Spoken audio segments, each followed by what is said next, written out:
I never thought we should sign up to net zero. The Chinese have never been committed to net zero. What?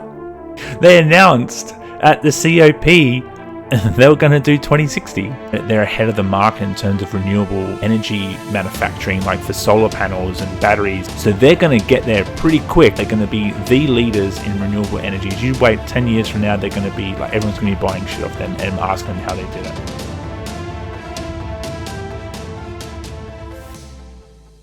I fear that all of us are going to be saddled with dire economic consequences over the next few years because we didn't do enough before the election, and we're saddled with a potential train wreck after the election. Well, and indeed, all of the pressure is actually to increase the target. There's the Climate Change Authority, which is now led by former New South Wales Liberal Treasurer Matt Keane, that is saying, well, you need to have a target of up to 75% cut to emissions by 2035. Relatedly, I saw that Barnaby Joyce has said that he'll be introducing a private member's bill into Parliament to scrap net zero. Surely that's more the direction that at least the centre-right needs to be going. I mean, I think the issue here is... Oh, God. Okay, so I've mentioned this before. Like, if they go through with a bill that states to scrap net zero, like, that's going to have... I don't think... I think it breaches the Paris agreement for start. And then we're going to have trade issues. We're going to have diplomatic issues. We're going to have investors who have already sort of like the IGCC is going to have issues that are like going to invest trillions of dollars into this industry. We're going to lose all of that. And if we continue on with using more oil, gas, and coal, and then the other countries are going to end up having to charge us some sort of like carbon tax on all this sort of stuff as well. So I don't think going for scrapping net zero is a very good policy. Especially it seems how like Australia is in a very good position to take advantage of the renewable energies market and invest more money into basically producing new technologies, way of mining lithium and other raw materials, and actually bring the manufacturing of those or refining processes into Australia too, instead of doing what we currently do with liquid natural gas, where we offshore it and then the refining processes elsewhere, then we buy it back, like that sort of stuff. We're actually in a good position to really kind of be leaders in this field. Once you've conceded the ground that the idea of having a centralised emissions reduction mechanism is right, then you have no basis. Whether it's 50%, 40%, 20% is lost on the public. What the public want to know is it a good idea or a bad idea? Clearly it's a bad idea, and I think we need to take a stand on that. Well... Okay, how's it clearly a bad idea? Like over 70% of the people in the polls last year supported the net zero 2050 target. So like that alone is wrong. Dan, hi, if this is your first time to my channel and you are enjoying my videos, please drop a like and subscribe, and it will help my channel grow. I never thought we should sign up to net zero. After we did sign up to net zero, in an attempt to be supportive of my colleagues, my line has been that we shouldn't achieve net zero at the expense of jobs, industries, and a massive hit on people's cost of living. But I do think we're getting to the stage now where this has become quite totemic. If we are in favour of net zero, all of these economy-damaging measures are justified. If we want to avoid the economy-damaging measures, perhaps we do need to make that very symbolic act.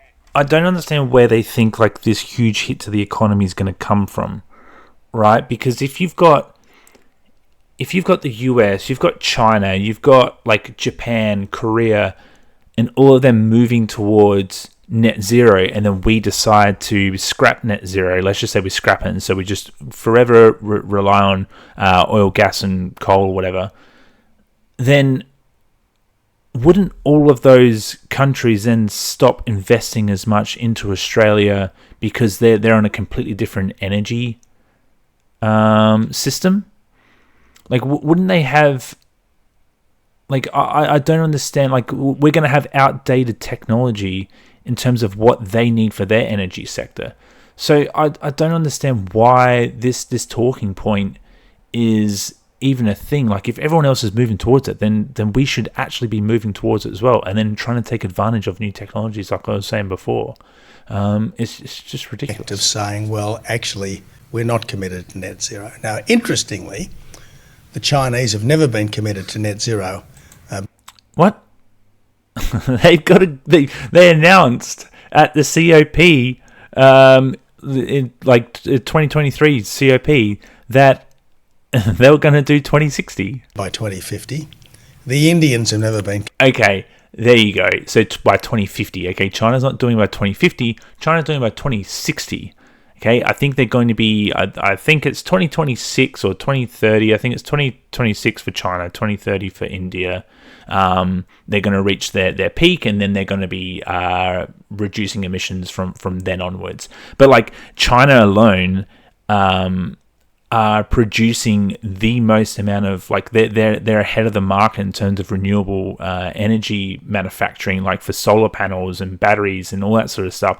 So they're going to get there pretty quick, and they're going to be able to do all their transmission lines and all that so much quicker than what we are. They're going to be the leaders in renewable energies. You wait 10 years from now, they're going to be like, everyone's going to be buying shit off them and asking them how they did it. And it's all because of these kind of talking points. So he's going to specify 2050. But China's agreed to 2060. Committed to net zero by 2050. He just did it then for India too, didn't he? 2050. The Russians have never been committed to net zero at any time. Yeah. And the Indians have never been committed to net zero by 2050. Yeah, it's because Indians are committed to 2070. See, it's very sneaky. The Russians have never been committed to net zero at any time. I don't know if we can speak on Russia. But. And now the United States is again not committed to net zero. Okay, yes, the US is still committed to the 2050 target. Trump's position on it all is like, he's got his whole like drill baby drill, but like they're still committed to the 2050, and they still got the the Inflation Reductive Act for, like, they literally invested like billions, like hundreds of billions of dollars into developing and manufacturing renewable energy technologies and stuff. So like they're going to be a huge competitor to Australia, just like China, in this market. So this kind of this kind of narrative is going to create instability within Australia as to whether investors like the IGCC should invest into renewable technologies and stuff like that, and then we're going to get left behind in this industry. Any time. So all of our efforts in this country, like the efforts that are still underway in Britain and Europe to get to net zero, are in a sense completely futile, because emissions, to the extent that they are a problem, are a global problem. And what's the point of reducing emissions in Australia and in Europe if any reductions that we achieve? I just disagree with this point entirely. Just because like other countries, like the UK here, the UK has significantly reduced its greenhouse gas emissions, with territory emissions estimated to be 54% lower in 2024 than the baseline in 1990. So this reduction represents more than halfway of UK's net zero emissions target by 2050. So the UK are already doing it. There's countries in Scandinavia, like Norway's almost hit 100% renewables, and they've reduced their CO2 emissions drastically. So was Denmark. Like I was saying, China's going to be doing theirs. The US is going to be doing theirs. Canada's doing theirs. Like, the fact that all of these high hitting players are all reducing theirs, and then you're sitting here saying, what difference are we going to make? I think Australia's still like in like the top 10 or like his 10, 11, 12 highest emitting CO2 highest CO2 emitter per capita. Like, we do have a huge influence in this and stuff, and we're one of like the most influential countries in the world too, in terms of, you know, the Western, like the Western countries and stuff. Like, we still have a huge role to play, and we can lead in this technology too. So I don't understand why you would hound this down. If we did this, we're probably one of the only Western countries that are not moving towards net zero. Are more than blown away by the increases in emissions in China and India in particular. So look, what we're engaged upon here, Dan, is a monumental exercise in epic self-harm, and the sooner we end it, the better. Let's just get back to some fundamental facts about our economy. Here we go. When they say we're going to get back to fundamental facts, do you know what doesn't come after it? Facts. Two of our... I mean, I really hope that he actually brings some like good stuff up here, because the guy before just didn't bring anything up. Two of our three biggest exports are fossil fuels. Why are we campaigning to end the use of fossil fuels when fossil fuels constitute something like $150 billion worth of Australian exports every year? Man, is that true? Of fossil fuels, when the use of fossil fuels, when... What do you say, 2/3? Two of our three biggest exports are fossil fuels. Why are... All right, so hang on, two of let's our just... three biggest exports are fossil fuels. Why are we campaigning to end the use of fossil fuels? All right, so it's probably going to be like beef, and let's just say let's just grant him and say like it's LNG, LNG and oil. No, maybe not oil, but gas, right? LNG and coal. I don't know what it is, obviously. But let's just say that's true. If every other country is moving towards net zero procurement, then eventually those exports are going to go down. Okay, if we're exporting to places like China, Japan, and Korea, and then all of them move towards a net zero target, our exports are going to decrease as well, and then we're going to be left behind. Like that's when there. Fossil fuels constitute something like $150 billion worth of Australian exports every year, and we have no hope, at least in the medium term, of replacing those with anything else. How do people think we're going to sustain our private... Because we have like the largest like lithium ion or lithium mining. We can invest heaps more into mining those types of green renewables. Was it like green coal or something like that? Like, we can invest heaps into these new mining markets and then export to those same countries that are going to be switching from LNG, oil and gas to greener energy forms. Like, it's quite clear. If everyone's transitioning, then we can transition too, and then try and get ahead of them in the same industry. Like, I don't understand why that's so hard to understand. How are we going to sustain our tax revenue without the fossil fuels which have been contributing to our recent and current wealth? I just find it incomprehensible, the sheer irrationality of the discussions that we have in this country, and the fact that so many people, including some of the business groups which are now anxious about what the government might have in mind, the fact that none of us are prepared to wrestle with these fundamental difficulties. And I think what he's talking about there, like the anxiety within the government, it's true. Like, if you keep going back and forth on whether we're going to go net zero or not, that instability, that anxiety, is going to have a ripple effect onto investors as well. And I'm pretty sure, when I was reading it just before here, This is the IGCC, the Investor Group on Climate Change, right?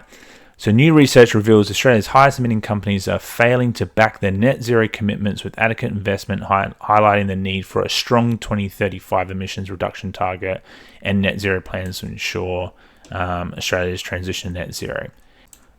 Policy certainty needed, right? The investment gap demonstrates that Australia needs a credible reduction target. So they were talking about this before, about the 2035. There needs to be like, I think they used the figure of like 75% reduction in emissions.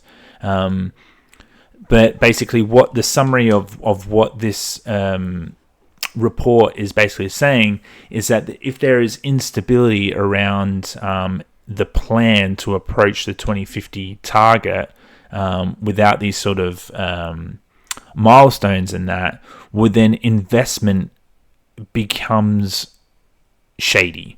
We need a clear defined plan of what we're going to do to achieve this, and then when we have a good plan, then investors give their money, right? And if we keep going back and forth on whether we're going to go net zero or not, eventually, like it creates that instability. Investors, it freaks them out, and they're not going to invest as much. It doesn't seem as viable. So these kind of narratives, and they keep claiming as like, oh, we've got more facts that it's not true, and then now we're going to go for an anti-net zero policy. All that is doing is it's going to set us back, and that's what frustrates me about it. Is there's a lot of reports and there's a lot of work being done to basically support net zero, and a lot of the globe is going towards net zero, and investors are going towards net zero. And then this kind of narrative is going to hold it back. I'm sure that there are some things that need to be discussed. I think there are some good talking points around, in terms of like rural areas and like how transmission lines are going to go through, and like compensation and things like that. I think there's a big discussion that needs to go on there, and ways to ensure that adequate compensation goes ahead, and transparency. I think transparency is like one of the biggest things for rural. For the rural conversation, like they just want transparency in terms of what the government's going to do and the rollout.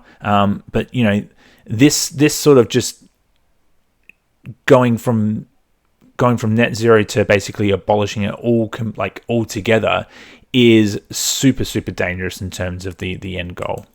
Confront the public with the choices that are entailed in these strikes me as a really damning indictment of the quality of our public. And all you have to do, like if they come to you and say, oh, the facts are there that it's going to be more expensive and all this sort of stuff, you can just go to that AMO report that we brought up before, like that basically says, renewable energy is going to be cheaper, which will then have a flow-on effect towards the customer. Of course, it's going to be an upfront cost to install everything, but the long-term benefits in terms of bringing down energy prices is there. The evidence is there, and the evidence is also there that if we remain with coal and LNG and our current sort of system, it's going to get more expensive, especially as supply dies down and things like that. So yeah, it's just life right now. All right, well, that's it for net zero. I think that type of narrative is going to be repeated for God knows how long. Hi, if this is your first time to my channel and you are enjoying my videos, please drop a like and subscribe, and it will help my channel grow.